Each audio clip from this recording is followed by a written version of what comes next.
Hello friends, welcome to Vrindavan P S C പോലെ. അപ്പോൾ 10th പ്രിലിംസിൻ്റെ എല്ലാ സ്റ്റേജസും കഴിഞ്ഞു.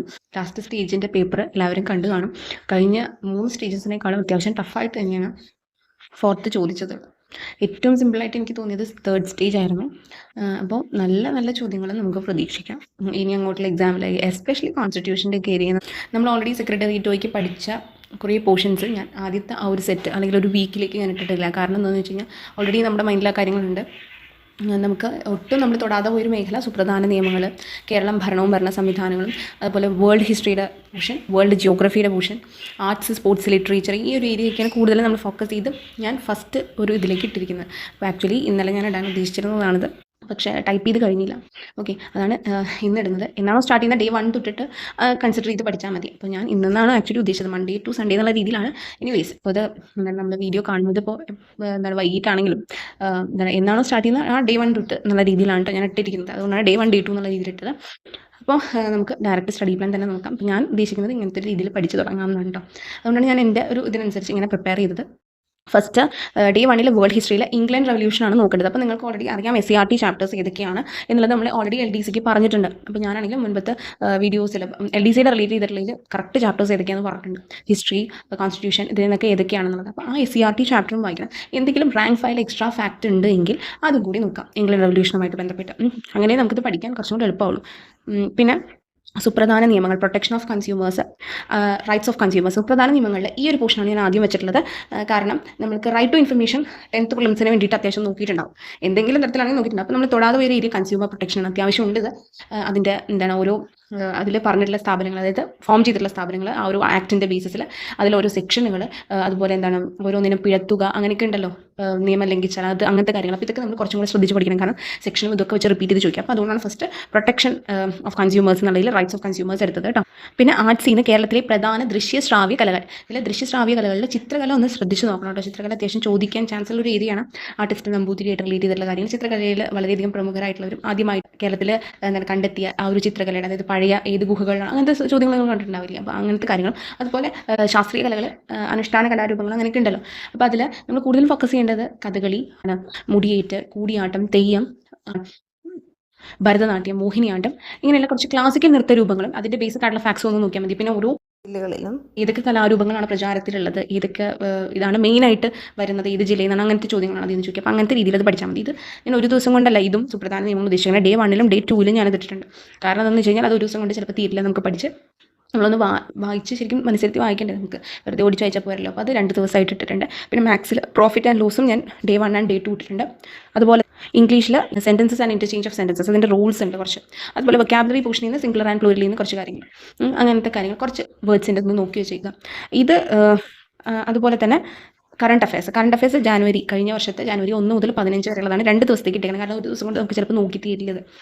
1 തൊട്ട് 15 വരെയുള്ളത്. ഒപ്പം നൊബേലിൻ്റെ കാര്യങ്ങൾ, ഇപ്പോൾ 2024 നൊബേൽ, 23 നൊബേൽ ഒന്ന് ജസ്റ്റ് നോക്കി വെച്ചേക്കാമെന്ന് മാത്രം. ഓക്കെ, അപ്പോൾ ഡേ 2 പിന്നെ എക്സ്ട്രാ ഞാൻ പറഞ്ഞിരിക്കുന്നത് വേൾഡ് ജിയോഗ്രഫിയിലെ സ്ട്രക്ചർ ഓഫ് എർത്താണ്, എർത്തിൻ്റെ ഭൂമിയുടെ ഘടന, അതിനെ സംബന്ധിച്ചുള്ള കാര്യങ്ങളാണ് പഠിക്കാൻ പറഞ്ഞിരിക്കുന്നത്. ഓക്കെ, ഇത് രണ്ടുമാണ് എക്സ്ട്രാ എന്നുള്ള രീതിയിൽ ഡേ 1 2 ആയിട്ട് കിടക്കുന്നത്. ഡേ 1 കൊണ്ട് തന്നെ നമുക്ക് ഇംഗ്ലണ്ട് റവല്യൂഷനൊക്കെ കംപ്ലീറ്റ് ചെയ്യാൻ പറ്റും. അതുപോലെ എർത്തിൻ്റെ സ്ട്രക്ചറും അത്യാവശ്യം നമുക്ക് കംപ്ലീറ്റ് ചെയ്യാൻ പറ്റുമെന്നാണ് എൻ്റെ വിശ്വാസം.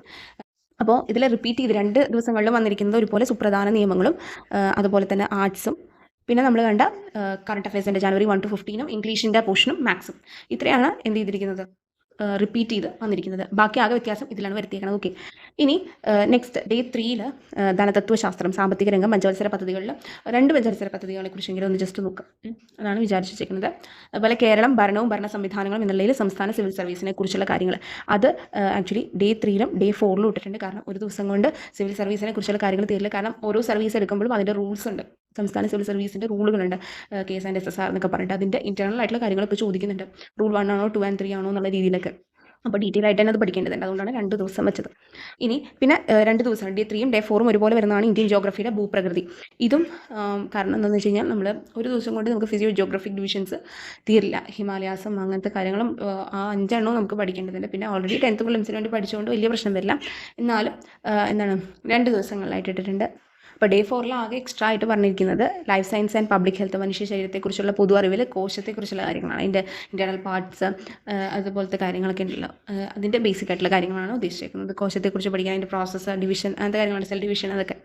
പിന്നെ മാത്സിൻ്റെ ഭാഗത്ത് ഇതേപോലെ ഡേ 3യും ഡേ 4 ഇട്ടിരിക്കുന്ന ഒരു സംഭവമാണ് ഫ്രാക്ഷൻസ് ആൻഡ് ഡെസിമൽസ്. പിന്നെ ഇംഗ്ലീഷിൻ്റെ ഇതിൽ നിന്ന് ഞാൻ പറഞ്ഞല്ലോ ആ സെൻറ്റൻസസിൻ്റെ ആക്ച്വലി ഞാൻ 3 ദിവസങ്ങളിലായിട്ട് തന്നെ ഇട്ടിട്ടുണ്ട്. ഓക്കെ, കാരണം ആ റൂൾസ് കുറച്ചുള്ളതുകൊണ്ട് അതിൻ്റെ വൊക്കാബുലറി പോർഷനും കൂടെ എടുത്തിട്ടാണ് 3 ദിവസം ഡേ 1, 2, 3 എന്നുള്ള രീതിയിൽ ഇട്ടേക്കുന്നത്. അപ്പോൾ തേർഡ് ഡേയിലും എന്ത് വരുന്നുണ്ട്, ഈ പറയുന്ന ഇംഗ്ലീഷിൻ്റെ sentences and interchange of sentences എടുത്തിട്ടുണ്ട്. പിന്നെ കറണ്ട് അഫയേഴ്സിലും January 16 to 31 നമ്മൾ 1 to 15 വരെയുള്ളത് 1ലും 2ലും ഡേ 1 and 2 കണ്ടുകൊണ്ട് 16 to 31 ആക്ച്വലി 2 ദിവസത്തേക്ക് ഇതാക്കിയിട്ടുണ്ട്. ഡേ 3യും ഡേ 4ലും വെച്ചിട്ടുണ്ട്. പക്ഷേ അതിൻ്റെ കൂടെ സ്പേസിലെ ഞാൻ പറഞ്ഞല്ലോ, സ്പേസിലെ എക്സ്പോസ് ആയിട്ട് ഇൻസാറ്റ് 3DS ഇതും അതുപോലെ തന്നെ ഓസ്കാർ അവാർഡ്സുമാണ് രണ്ടിനും കൊടുത്തിട്ടുള്ളത്. ഡേ 4ൽ മലയാളം പദശുദ്ധി പിരിച്ചെഴുതൽ, മലയാളം സ്റ്റാർട്ട് ചെയ്യുന്നത് ഡേ 4ൽ നിന്നാണ്. അങ്ങനെയാണ് ഇട്ടേക്കുന്നത്. ഡേ 5ൽ ഫിസിക്സിൽ നിന്ന് ശാഖകൾ, അതായത് ഭൗതികശാസ്ത്ര ശാഖകൾ, ദ്രവ്യം, യൂണിറ്റ്, അളവുകളും തോതും എന്നുള്ളതാണ് എടുത്തിട്ടുള്ളത്. പിന്നെ ഇന്ത്യൻ ഭരണഘടന നിർമ്മാണ സമിതി, കോൺസ്റ്റിറ്റ്യൂവൻ്റ് അസംബ്ലി, ഇൻഫർമേഷൻ ടെക്നോളജി, അതായത് IT നിന്ന് input and output devices, hardware ആണ് നമ്മൾ തുടങ്ങുന്നത്.